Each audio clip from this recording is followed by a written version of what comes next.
Welcome to Richard Cabile YouTube channel, and for today's tutorial, I will be teaching you on how to delete custom vibration and ringtone on iPhone X. But first, kindly subscribe to this channel and don't forget to hit the subscribe button and the bell to notify you for the new updates.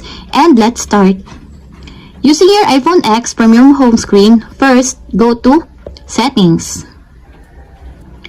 In the settings, scroll down and go to Sounds and Haptics. Then in the Sounds and Haptics, go to Sounds and Haptic Pattern section, then click Ringtone. Then in the ringtone, click the vibration. Then in the vibration, scroll down and go to custom vibration that you created.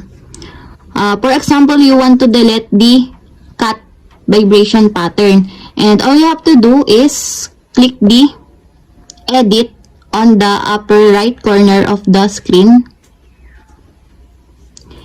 And if you want to delete the cat, click the negative sign on the left side and click delete.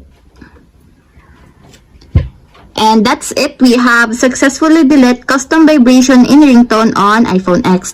If you have a question, kindly comment down below and don't forget to hit the subscribe button and the bell to notify you for the new updates. And thank you for watching!